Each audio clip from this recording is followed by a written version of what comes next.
Quando se fala em GTP, a primeira pergunta que surge é: para que serve afinal? Em poucas palavras, seria a resposta às indagações sobre como associar meio ambiente e sociedade nas pesquisas. Assim, trata-se de um tripé, onde o G representaria o geossistema e seria a abordagem ambiental, o T representaria o território com sua abordagem econômica e o P representaria a paisagem com sua entrada social. Tais abordagens teriam uma aproximação com o ideal de desenvolvimento sustentável, sendo que esta sustentabilidade depende do projeto ao qual se pretende desenvolver. Assim, quais melhorias estariam relacionadas ao potencial turístico de uma área? Quais seriam as normas para melhorar as atividades regionais? Parte-se, então, do princípio de pertencimento para desenvolver sustentavelmente, com vistas a usufruir de uma dada paisagem, um dado território, porém, de forma harmônica. Geossistema trata-se da entrada ambiental, em que os elementos são analisados detalhadamente a fim de realizar o inventário do local. Para facilitar a compreensão da dinâmica dos elementos da paisagem, Bertrand, em 1969, propõe a separação de áreas de estudo, num sentido taxonômico e de acordo com unidades cujas relações são mais estreitas. A delimitação da área deve considerar as descontinuidades da paisagem e a análise precisa levar em consideração os elementos em seu conjunto. Após entender as partes, a escala, então, auxilia o sentido taxonômico, e desta forma Bertrand, em 1971, apresenta 6 níveis de classificação, partindo da pequena à grande escala. Alia-se assim nesta classificação a faixa territorial com elementos climáticos, geomorfológicos e florísticos. Outra classificação diz respeito às unidades inferiores, que são áreas menores do que a região natural, em que a relação entre os elementos é estudada com maior detalhamento, sendo geótopo, geossistema e geofaces. Entre todas as unidades apresentadas, o geossistema é a mais adequada, principalmente por ser uma classificação intermediária e por serem as intervenções antrópicas bem claras, não correndo o risco de generalizar ou de perder a noção de conjunto, o que pode acontecer nas outras unidades. Atualmente, a nomenclatura tem sido substituída por geocomplexo. Para Bertrand, a intervenção antrópica em alguns elementos promove um processo evolutivo ou regressivo na dinâmica da paisagem. Tal mecanismo obedece a uma ordem hierarquizada, mesmo que parcialmente, sendo que o processo de um elemento isolado pode direcionar uma série de eventos inseparáveis na paisagem. Desta maneira, é salutar conhecer os elementos e suas dinâmicas individuais, não devendo ser considerados isoladamente, pois não possuem um funcionamento e significados idênticos se apresentados em conjunto. Território é o limiar, o cercar, que representa o espaço e o tempo das sociedades. Desta forma, é aquele relacionado às organizações políticas, administrativas e exploração econômica.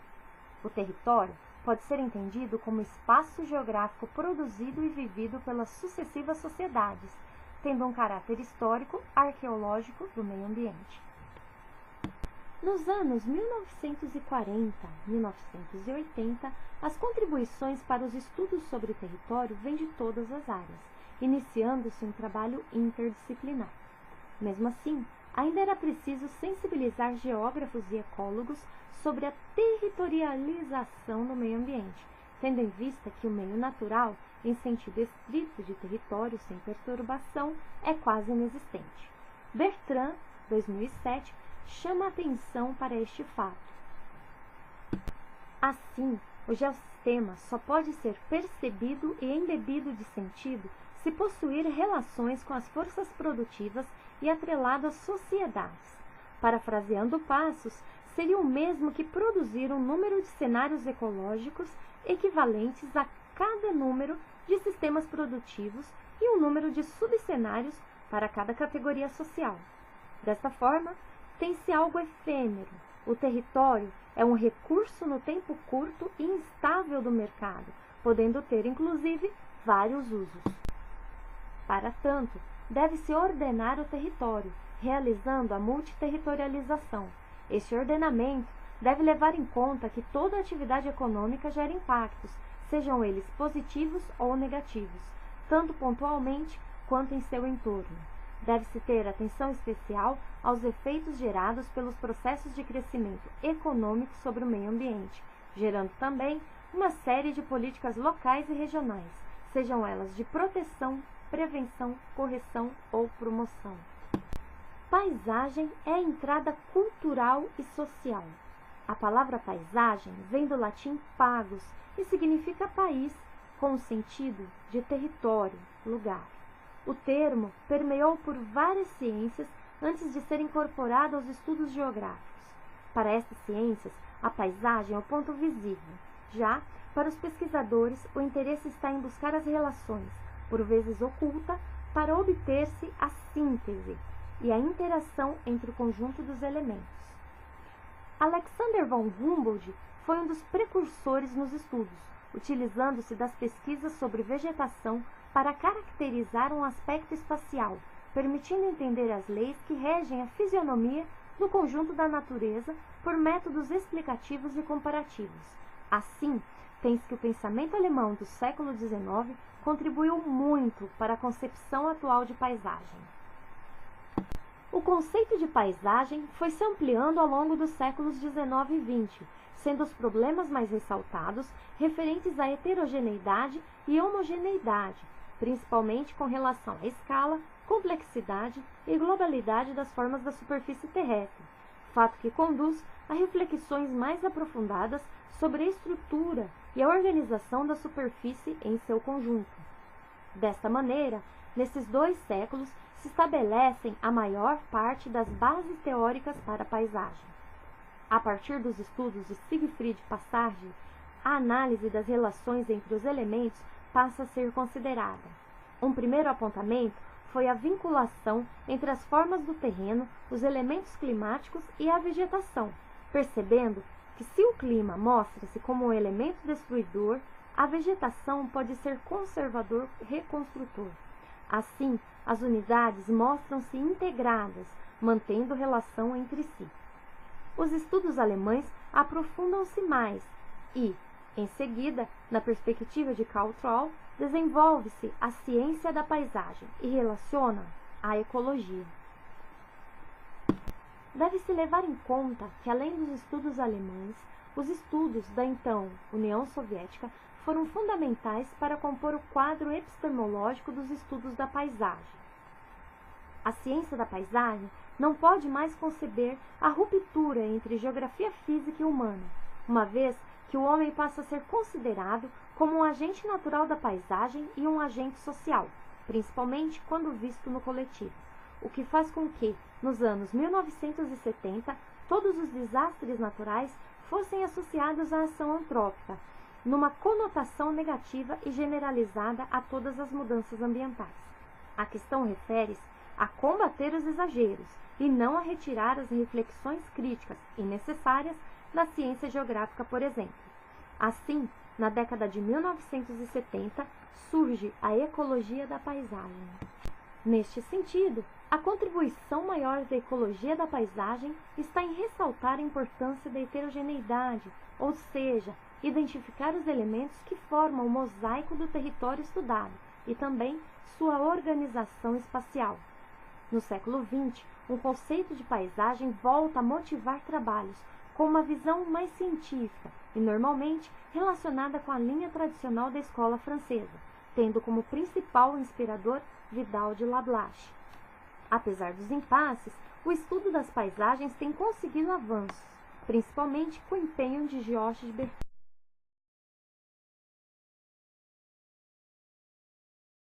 O município de Apucarana está localizado no estado do Paraná, na área que compreende ao Norte Novo. Sua latitude é de 23 graus 31 minutos e 30 segundos sul e a longitude é de 51 graus 24 minutos e 20 segundos oeste, A altitude da sede do município é de 988 metros e a área total é de 563 km². A precipitação fica em torno de 1.200 milímetros a 1.300 milímetros anuais, e no município a temperatura média anual é de 17 graus, com máximas de 25 e mínimas de 26 graus. A densidade pluviométrica é de 1.545 milímetros cúbicos, ou seja, condizentes com o estado do Paraná. A vegetação da área compreende a mata pluvial tropical e subtropical, de acordo com o Atlas do Estado do Paraná, 1985. Atualmente, pouco resta da vegetação natural devido ao modelo agroeconômico desenvolvido na década de 70, com o predomínio de monoculturas que exigiam grandes áreas para cultivo e, após a mesma, o desenvolvimento de pastagens. O desmatamento também seguiu com a marcha econômica e no Paraná existe pouco menos de 10% da vegetação nativa. A bacia hidrográfica do Ribeirão Biguaçu possui uma área de 36,87 km². A alta bacia localiza-se na área urbana e a revitalização de fundo de vale teve início com o programa de combate à erosão, pois a rua João Antônio Braga Cortes, que dá acesso ao Country Club, era tomada por uma grande vossoroca. Além do impacto ambiental, a vossoroca fazia com que os moradores tivessem que alterar o caminho para chegar ao outro lado do vale, fato que incomodava muito. Desta forma, o córrego foi canalizado, teve seu leito retificado e recebeu ajardinamento, além de campos de futebol, churrasqueiras, pomar e mesmo um mini zoológico. A ideia era de tornar o local como uma opção de recreação à população, usando fundos do Banco Nacional de Habitação por meio do projeto Comunidade Urbana de Recuperação Acelerada. Entre os anos de 1979 e 1980 surge o Parque Biguaçu, que atualmente passa pela mudança de nome, tendo em vista o caráter religioso que o mesmo ganhou ao longo dos anos. A área possui uma gruta dedicada a São Francisco de Assis e ao seu lado podemos encontrar o Parque da Bíblia.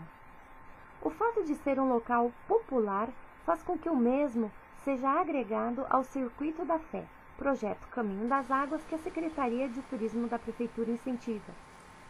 Apesar de ser a canalização mais indicada para a área, em alguns pontos é possível visualizar problemas relacionados com erosão de margens devido ao solapamento das mesmas pela água em períodos de cheias.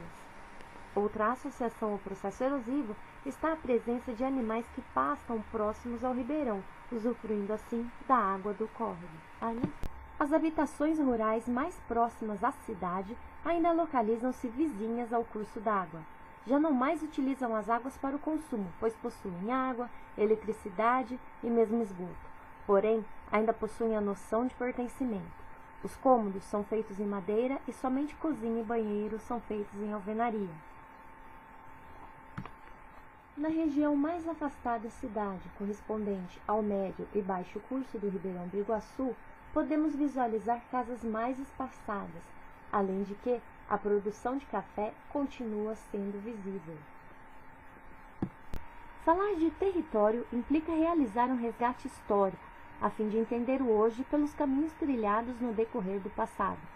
A área em estudo está inserida em um processo de colonização inglesa marcante e, atualmente, possui uma economia diversificada, refletindo na paisagem estes eventos. A história de colonização paranaense teve muitos aspectos particulares, mas o principal dele foi o fato de existir o planejamento, fazendo com que existissem polos maiores a fim de dar suporte aos menores, e também o incentivo à formação de comunidades, evitando assim o isolamento da população.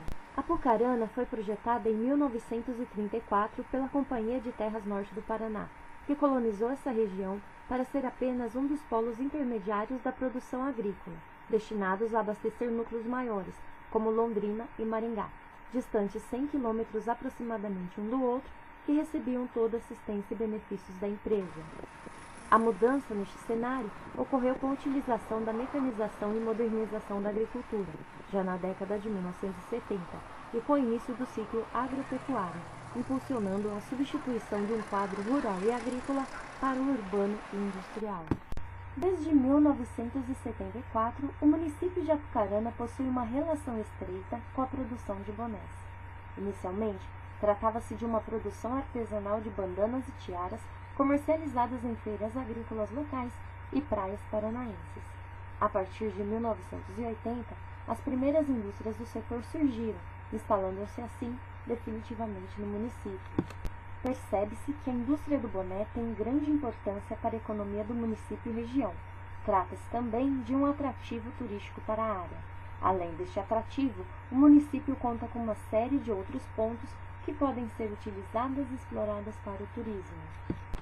Entre os principais monumentos de Apucarana, pode ser mencionada a Igreja Nossa Senhora de Lourdes, que localiza-se no ponto central da cidade.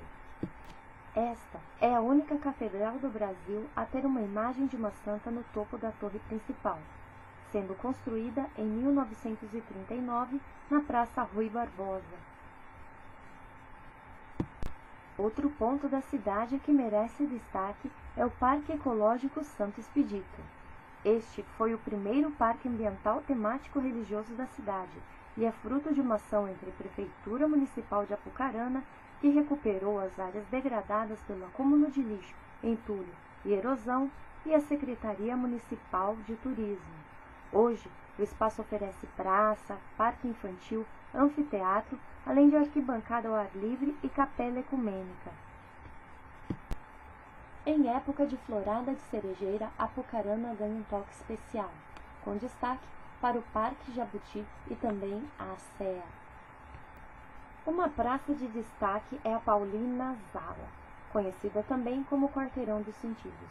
Nela, é possível visualizar a inclusão de portadores de necessidades especiais, com rampas de acesso, corrimão, placas em braille, além de brinquedos e mobiliários específicos, e também piso tátil ao longo de todo o passeio. É possível também visualizar a Praça dos Pioneiros, que fica vizinho ao cemitério e é bastante utilizada pelos apucaranenses, pois possui academia ao ar livre, brinquedos para crianças e aparelhos para alongamento. Além de ser, claro, uma homenagem merecida aos pioneiros do município. No distrito de Pirapó é possível visitar o Museu do Café, também conhecido como Espaço Cultural Pioneiros do Café, que valoriza a história e resgata a importância da lavoura cafeeira para a área.